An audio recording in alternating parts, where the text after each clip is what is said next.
can you keep a secret?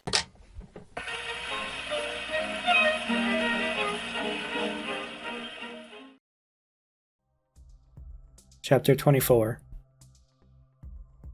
My present situation was one in which all voluntary thought was swallowed up and lost. I was hurried away by fury. Revenge alone endowed me with strength and composure. It molded my feelings and allowed me to be calculating and calm at periods when otherwise delirium or death would have been my portion.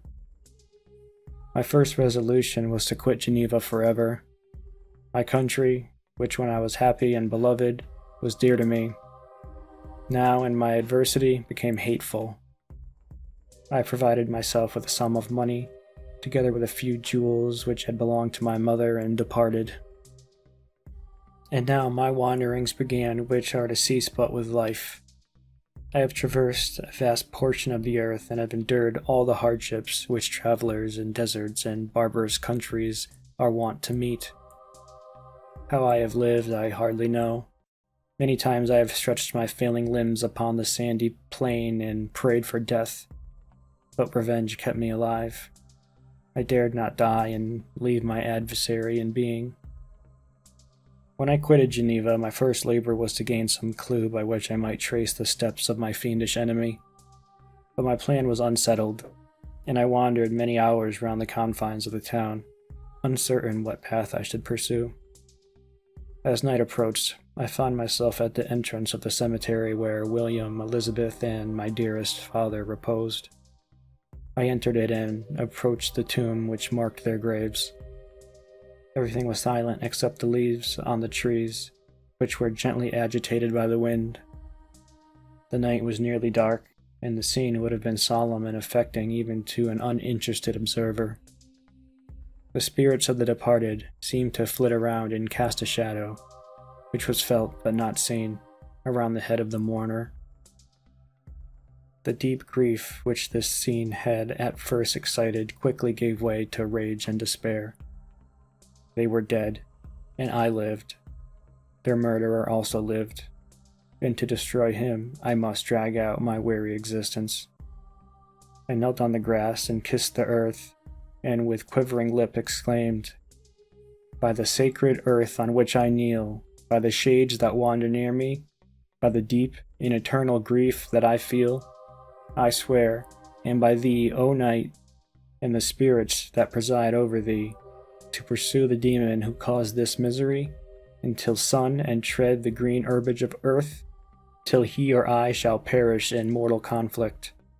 For this purpose I will preserve my life. To execute this dear revenge will I again behold the sun and tread the green herbage of earth, which otherwise should vanish from my eyes forever. And I call on you, spirits of the dead, and on you, wandering ministers of vengeance, to aid and conduct me in my work. Let the cursed and hellish monster drink deep of agony. Let him feel the despair that now torments me." I had begun my adjuration with solemnity and an awe which almost assured me that the shades of my murdered friends heard and approved my devotion. But the furies possessed me as I concluded, and rage choked my utterance. I was answered through the stillness of night by a loud and fiendish laugh. It rang on my ears long and heavily. The mountains re-echoed it, and I felt as if hell surrounded me with mockery and laughter. Surely in that moment, I should have been possessed by frenzy and have destroyed my miserable existence, but that my vow was heard, and that I was reserved for vengeance. The laughter died away, when a well-known and abhorred voice, apparently close to my ear, addressed me in an audible whisper. "I am satisfied, miserable wretch. You have determined to live, and I am satisfied." I darted towards the spot from which the sound proceeded, but the devil eluded my grasp. Suddenly the broad disk of the moon arose and shone full upon his ghastly and distorted shape as he fled with more than mortal speed. I pursued him, and for many months this has been my task. Guided by a slight clue, I followed the windings of the Rhone, but vainly. The blue Mediterranean appeared, and by a strange chance, I saw the fiend enter by night and hide himself in a vessel bound for the Black Sea. I took my passage in the same ship, but he escaped, I know not how. Amidst the wilds of Tartary and Russia, although he still evaded me, I have ever followed his track. Sometimes the peasants, scared by this horrid apparition, informed me of his path. Sometimes he himself, who feared that if I lost all trace of him, I should despair and die, left some mark to guide me. The snows descended on my head, and I saw the print of his huge step in the white plain. To you first entering on life, to whom care is new and agony unknown, how can you understand what I have felt and still feel? Cold, want, and fatigue were the least pains which I was destined to endure. I was cursed by some devil and carried about with me my eternal hell. Yet still, a spirit of good followed and directed my steps, and when I most murmured would suddenly extricate me from seeming insurmountable difficulties. Sometimes, when nature, overcome by hunger, sank under the exhaustion, a repast was prepared for me in the desert that restored and inspirited me. The fare was indeed coarse, such as the peasants of the country ate, but I will not doubt that it was set there by the spirits that I had invoked to aid me. Often, when all was dry, the heavens cloudless, I was parched by thirst. A slight cloud would bedim the sky, shed a few drops that revived me and vanish.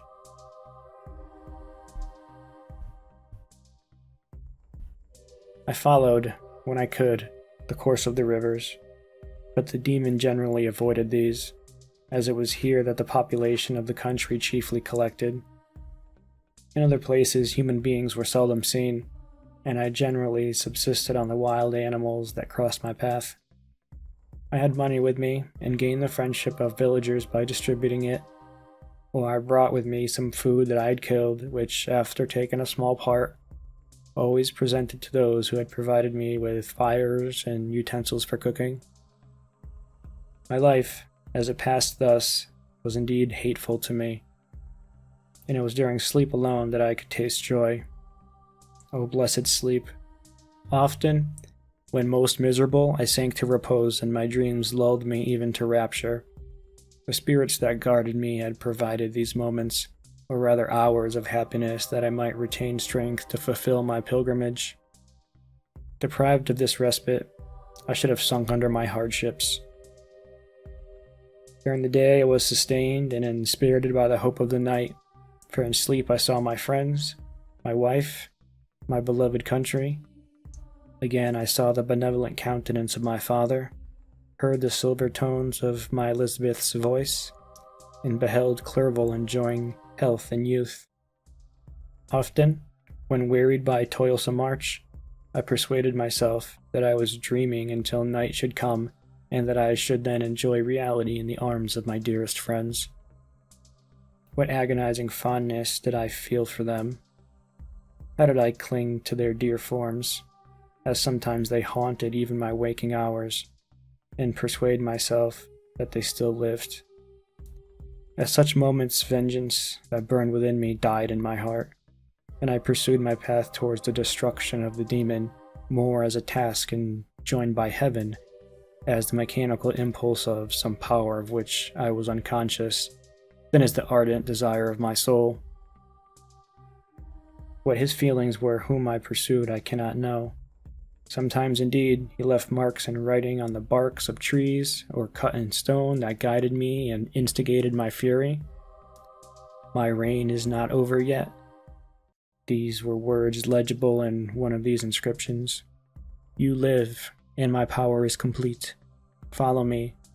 I seek the everlasting ices of the north, where you will feel the misery of cold and frost, to which I am impassive. You will find near this place, if you follow not too tardily, a dead hare. Eat and be refreshed. Come on, my enemy, we have yet to wrestle for our lives, but many hard and miserable hours must you endure until that period shall arrive. Scoffing devil! Again do I vow vengeance. Again do I devote thee, miserable fiend, to torture and death. Never will I give up my search until he or I perish, and then with what ecstasy shall I join my Elizabeth and my departed friends, who even now prepare for me the reward of my tedious toil and horrible pilgrimage.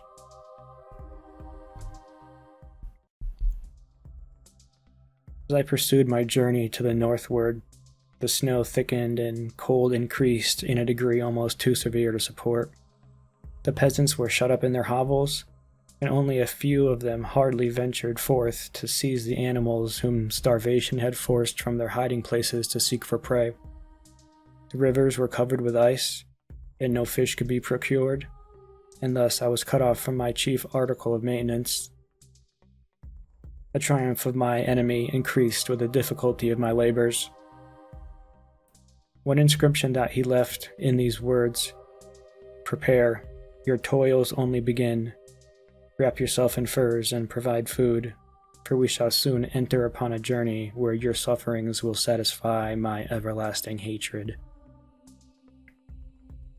My courage and perseverance were invigorated by these scoffing words. I resolved not to fail in my purpose, and calling on heaven to support me, I continued with unabated fervor to traverse immense deserts, until the ocean appeared at a distance and formed the utmost boundary of the horizon. Oh, how unlike it was to the blue seasons of the south! Covered with ice, it was only to be distinguished from land by its superior wildness and ruggedness. The Greeks wept for joy when they beheld the Mediterranean from the hills of Asia, and hailed with rapture the boundary of their toils. I did not weep, but I knelt down, and with a full heart thanked my guiding spirit for conducting me in safety to the place where I hoped, notwithstanding my adversary's gibe, to meet and grapple with him.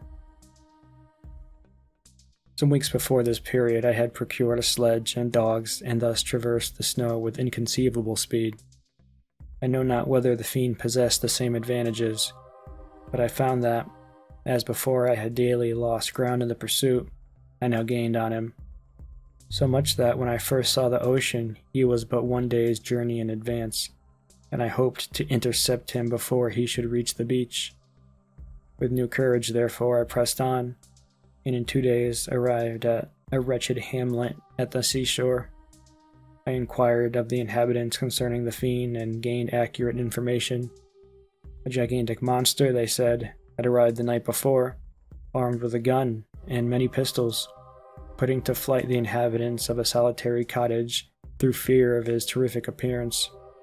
He had carried off their store of winter food, and placing it in a sledge, to draw which he had seized on a numerous drove of trained dogs, he harnessed them, and the same night, to the joy of the horror-struck villagers, as pursued his journey across the sea in a direction that led to no land, and they conjectured that he must speedily be destroyed by the breaking of ice or frozen by the eternal frosts. On hearing this information, I suffered a temporary access of despair. He had escaped me, and I must commence a destructive and almost endless journey across the mountainous ices of ocean, amidst cold that few of the inhabitants could long endure, in which I, the native of a genial and sunny climate, could not hope to survive. Yet at the idea of the fiend should live and be triumphant, my rage and vengeance returned, and like a mighty tide, overwhelmed every other feeling. After a slight repose, during which the spirits of the dead hovered round and instigated me to toil and revenge, I prepared for my journey. I exchanged my land sledge for one fashioned for the inequalities of the frozen ocean, and purchasing a plentiful stock of provisions, I departed from land. I cannot guess how many days have passed since then, but I have endured misery which nothing but the eternal sentiment of a just retribution burning within my heart could have enabled me to support. Immense and rugged mountains of ice barred up my passage, and I often heard the thunder of the ground sea which threatened my destruction. But again the frost came and made the paths to the sea secure.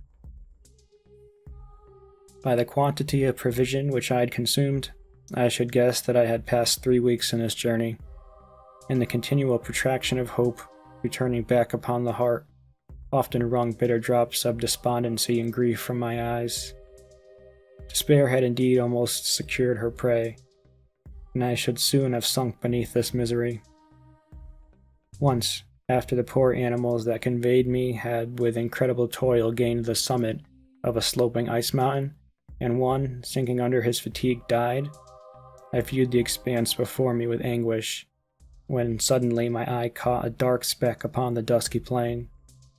I strained my sight to discover what it could be and uttered a wild cry of ecstasy when I distinguished the sledge and the distorted proportions of a well-known form within. Oh, with what a burning gush did hope revisit my heart. Warm tears filled my eyes, which I hastily wiped away, that they might not intercept the view I had of the demon, but still my sight was dimmed by the burning drops, until giving way to the emotions that oppressed me, I wept aloud.